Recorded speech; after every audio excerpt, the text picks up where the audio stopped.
वोटों के बंटवारे ने तेजस्वी के सीएम बनने के सपने पर पानी फेर दिया। जिस सीमांचल पर सबसे ज्यादा भरोसा किया, वहां ओवैसी ने खेल कर दिया।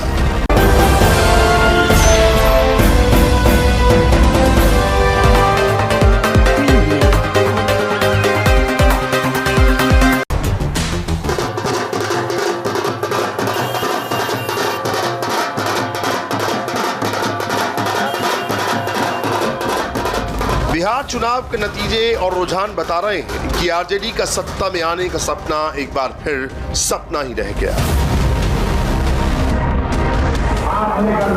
वोटों के बंटवारे ने तेजस्वी के सीएम बनने के सपने पर पानी फेर दिया। जिस सीमांचल पर सबसे ज्यादा भरोसा किया, वहां ओवैसी ने खेल कर दिया।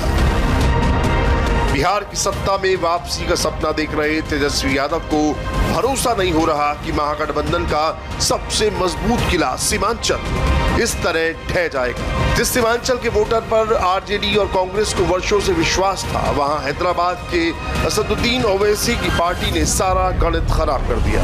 इन इलाकों में मुसलमानों ने महागठबंधन पर विश्वास करने की बजाय ओवैसी की पार्टी पर भरोसा किया। जो हमको मुल्क से भगाना चाहते। सबसे पहले आप ये समझिए कि सीमांचल के मुस्लिम वोटर ने किस तरह महागठबंधन के सत्ता वाले सपने पर पानी फेर दिया।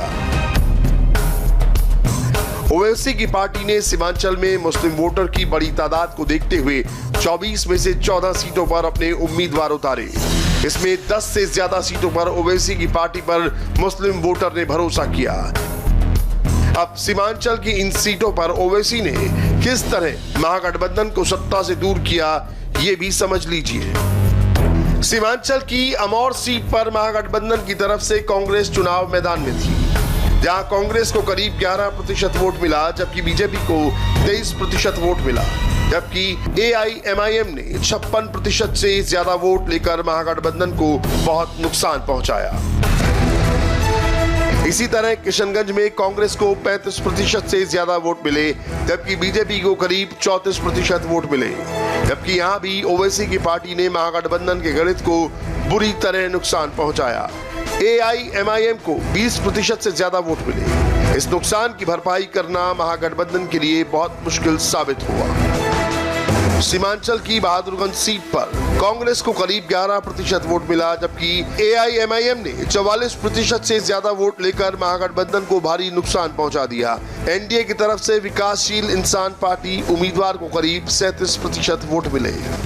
महागठबंधन की सत्ता वाले अरमानों पर पानी फेरने वाली ओवैसी की पार्टी पर मुस्लिम वोटर ने ज्यादा भरोसा किया। बिहार चुनाव में ओवैसी ने सीमांचल के इलाके में CAA और NRC को चुनावी मुद्दा बनाया, जिस पर मुस्लिम वोटर महागठबंधन से छिटक कर ओवैसी के पास पहुंच गया। हालांकि असदुद्दीन ओवैसी के पास बिहार चुनाव में खोने के लिए कुछ नहीं था, लेकिन जीत की उम्मीद पाले महागठबंधन ने सीमांचल में बहुत कुछ खो दिया। सीमांचल के आंकड़े बता रहे हैं, कोचाधमान सीट पर मुस्लिम वोटर ने आरजेडी के बजाय ओवैसी पर भरोसा जताया है। यहां आरजेडी को सिर्फ 7% के आसपास वोट मिला है, जबकि AIMIM को 56% से ज्यादा वोट मिला है, जबकि JDU करीब 29% वोट हासिल करने में कामयाब रही है। इसी तरह बैसी विधानसभा सीट पर भी हैदराबाद के भाईजान वोटर को अपनी तरफ करने में कामयाब रहे। यहाँ ओवैसी की पार्टी ने 30% से ज्यादा वोट लेकर आरजेडी को बड़ा नुकसान पहुंचाया। आरजेडी को यहाँ सिर्फ 19.76% वोट मिला, जबकि बीजेपी ने 37% से ज्यादा वोट हासिल किए। सीमांचल में जो हुआ वो किसी ने नहीं सोचा था। सीमांचल में कमल खिल गया। लालू की पार्टी आरजेडी जिस सीमांचल को अपना गढ़ समझती थी, वहां सबसे बड़ा उलटफेर हो गया। जहां बिहार में सबसे ज्यादा